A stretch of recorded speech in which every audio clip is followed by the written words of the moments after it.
नमस्कार दोस्तों, art visual art में आप सभी का एक बार फिर से स्वागत है।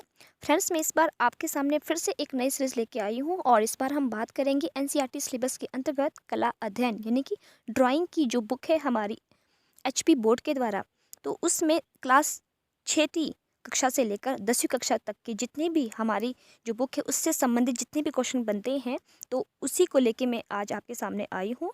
और ये हमारी जो एक सीरीज़ रहेगी और जिसमें मैं हर वीडियो में 10 क्वेश्चनों को सॉल्व करूँगी। और फ्रेंड्स, जो ये क्वेश्चन है ये मेरे मोस्टली जो है वो अभी जिनका जो है ड्राइंग का एग्ज़ाम है, जो कि कमिश्नर की तैयारी कर रहे हैं, उनसे संबंधित भी है, वो भी इन वीडियो को देख सकते हैं। और इसके साथ साथ ये वीडियो उन स्टूडेंट के लिए भी रहेगी जो कि क्लास 8th के है, 9th के है और 10th की है, क्योंकि अभी हाल ही में क्लास 8th 9th और 10th के एग्ज़ाम जो है वो होने वाले हैं, बोर्ड के एग्ज़ाम। और इसका जो पैटर्न है वो अभी कि इनको जो एक एक नए पैटर्न के अकॉर्डिंग इनको ड्राइंग का पेपर आता है, आने लगा है। और उसमें जो है उनको 20 या 30 नंबर के जो क्वेश्चन है वो एमसी क्वेश्चन ही पूछाते हैं और जो कि इनकी पूरी की पूरी बुक से संबंधित ही होते हैं। तो मेरी एक ये है एक जो है छोटी सी एक कोशिश है। तो इस कोशिश में आप सभी मेरा सहयोग देंगे और मेरी पूरी कोशिश है कि मैं आपको अच्छे से समझा सकूं, इजी से इजी वे में। और अगर फिर भी कोई त्रुटि रहती है कहीं पे, तो आप हमें कमेंट के माध्यम से उसका सही आंसर या जो भी आपको लगता है क्या होना चाहिए, तो उसका आप कमेंट के माध्यम से हमें आप बता सकते हैं। तो आइए, ज़्यादा टाइम वेस्ट ना करते हुए सीधे आते हैं हमारे आज के पहले क्वेश्चन की तरफ। और आज का हमारा पहला क्वेश्चन है, स्वतंत्र हाथ से किया जाने वाला रेखांकन क्या कहलाता है। ऑप्शन में है ए स्केच, बी डिज़ाइन, सी कला और डी पेंटिंग। तो इसका जो सही आंसर है कि स्वतंत्र हाथ से किया जाने वाला जो रेखांकन होता है, जो उसको हम रेखाओं के माध्यम से ड्रॉ करते हैं, तो उसको कहते हैं स्केच। तो इस तरह से ऑप्शन नंबर ए हमारा सही आंसर हो जाता है। नेक्स्ट आते हैं सेकंड क्वेश्चन पे। सांप की आकृति बनाते समय किस तरह की रेखाओं का प्रयोग होता है। तो ये तो बहुत ही आसान क्वेश्चन है, बट कुछ इसी तरह के जो है घुमा फिरा के क्वेश्चन पूछे जाते हैं। तो आइए देखते हैं इसका ऑप्शन। पहला ऑप्शन है सीधी रेखा, लय युक्त रेखा और खड़ी रेखा और लास्ट में है तिरछी रेखा। तो जब भी हम जो सांप की आकृति बनाते हैं तो आपको पता है कि आपका हाथ जो है वो लयात्मक युक्त रेखाओं की तरह आप अपने हाथ को घुमाते हैं। तो इस तरह से मतलब हम उसमें सीधी रेखा भी नहीं देते हैं। और मोस्टली जो सांप की एक जो आकृति होती है वो एक जो है लय की तरह होती है, मतलब उसमें रिदम होती है। तो इसी तरह से जो हमारा ऑप्शन नंबर सेकंड है, ऑप्शन नंबर बी जो है लय युक्त रेखा, तो ये हमारा सही आंसर हो जाता है। नेक्स्ट आगे बढ़ते हैं थर्ड क्वेश्चन पे। सीधी रेखाओं का प्रदर्शन किस में होगा। तो अगर हमें जो सीधी रेखा लगानी है तो उसको हमें किस तरह से उसको हम जो प्रदर्शित कर सकते हैं, तो ये है आपका क्वेश्चन। तो इसका जो ऑप्शन में है वो है, पहला है आपका ए में है नदी में, हवा में, रेलगाड़ी में या पहाड़ में। तो अगर हमें सीधी रेखाओं का प्रदर्शन करना होगा तो वो हम जो है ना तो नदी में करेंगे, ना हवा में और ना ही पहाड़ में। तो वो होगा आपकी रेलगाड़ी, क्योंकि रेलगाड़ी अगर हमें इसको जो है ड्रॉ करना है तो उसके फ्रंट का और उसकी जो है जो उसकी विंडो होती है, जो उसकी जो है डोर होती हैं, तो उसमें मोस्टली जो है वो आप सीधी लाइंस का प्रयोग ही करते हैं। तो इस तरह से ऑप्शन नंबर सी हमारा सही आंसर हो जाता है। नेक्स्ट आगे बढ़ते हैं फोर्थ क्वेश्चन पे। बारीक रेखा प्रकट करती है, जो आपकी बारीक रेखा होती है वो क्या प्रकट करती है। ऑप्शन में है ए गहराई, बी उभार, सी पतलापन और डी हल्कापन। तो इसका जो सही आंसर है, जो आपकी बारीक रेखाएं होती है वो आपका उभार प्रकट करती है। कहीं पे भी हमें अगर जो है उभार दिखाना हो तो हम हल्का हल्का उसमें क्या करते हैं, थोड़ा सा उसको जो है हाईलाइट करने की कोशिश करते हैं। तो इस तरह से इसका ऑप्शन नंबर बी यानी कि उभार हमारा सही आंसर हो जाता है। नेक्स्ट है हमारा क्वेश्चन नंबर 5।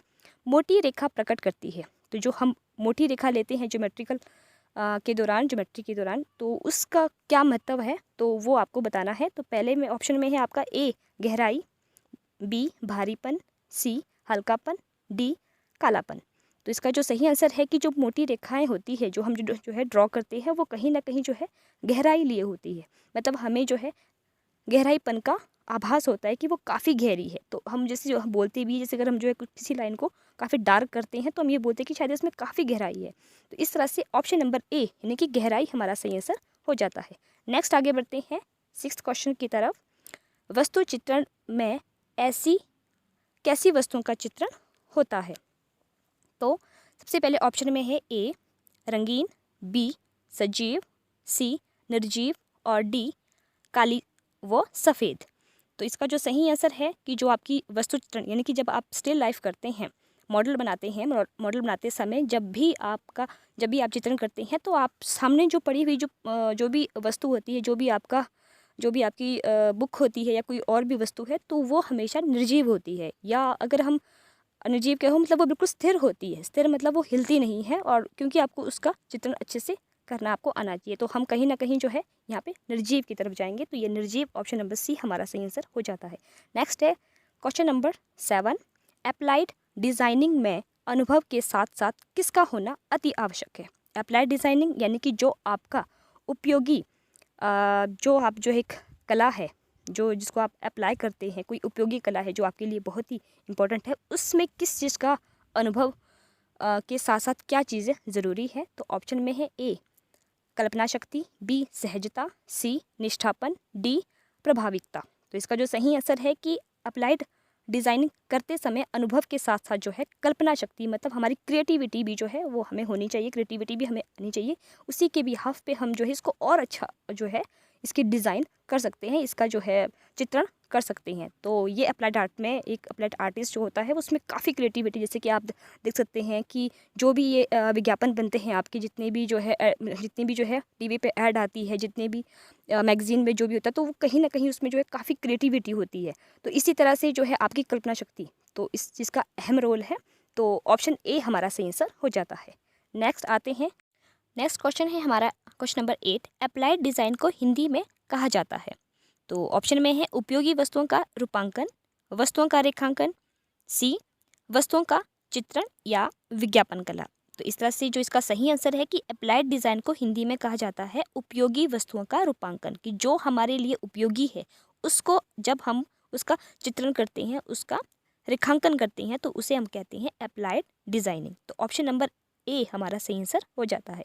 नेक्स्ट, अंग्रेजी भाषा में कैपिटल लेटर को तिरछा लिखते समय कितने डिग्री का कोण बनता है? तो ये सभी को पता होगा कि अगर किसी ने फ्री हैंड राइटिंग की होगी, तो अगर आप अंग्रेजी लेटर में, कैपिटल लेटर में अगर आप उसको तिरछा लिख रहे हो, तो कितने डिग्री का एंगल आपका बनना चाहिए? तो ऑप्शन में है ए 60 डिग्री, बी 90 डिग्री, सी 72 डिग्री, या डी 75 डिग्री। तो इसका जो सही आंसर है वो आपका है ऑप्शन नंबर डी, यानी कि 75 डिग्री का आपका एंगल बनना चाहिए अगर आप कैपिटल लेटर लिखते समय तिरछा लिख रहे हो। तो इसके बाद अब लास्ट हमारा आज का क्वेश्चन है इस वीडियो का, कि अंग्रेजी भाषा में कैपिटल लेटर को लिखते समय बीच की जो रेखाएं हैं उसमें कितना अंतर होना चाहिए? मतलब कि जैसे कि ए के बाद जो जो डिस्टेंस होता है नीचे की तरफ का, तो वो उसमें कितनी, मतलब कि कितना डिस्टेंस होना चाहिए, तो आपसे ये पूछा गया है। तो ऑप्शन में है, पहला ऑप्शन है ए 2 सेंटीमीटर, बी 3 सेंटीमीटर, सी 4 सेंटीमीटर, और डी 5 सेंटीमीटर। तो इसका जो सही आंसर है वो होना चाहिए आपके 3 सेंटीमीटर, यानी कि ऑप्शन नंबर बी हमारा सही आंसर हो जाता है। तो फ्रेंड्स, ये थे मेरे आज की सीरीज़ के 10 क्वेश्चन। आई होप आप सभी को समझ आए होंगे, और अगर फिर भी कोई त्रुटि रहती है तो प्लीज़ आप हमें कमेंट के माध्यम से ज़रूर बताएं। मैं पूरी कोशिश करूँगी कि आपको थोड़ा सा मतलब समझ आ सके, और आपको मतलब कोई भी डाउट्स ना हो, कोई भी डाउट ना रहे। तो इसीलिए अब हम मिलते हैं अपनी नेक्स्ट वीडियो में, और तब तक के लिए आप सभी का धन्यवाद। और प्लीज़ कोशिश करें कि ये वीडियो अगर आपको अच्छी लगे तो आप अपने से आगे जितने भी जो क्लास जितने भी स्टूडेंट्स से अपने साथ के हैं, तो आप उनको आगे शेयर ज़रूर करें। और मेरी वीडियो को देखने के लिए तहे दिल से आपका सभी का धन्यवाद।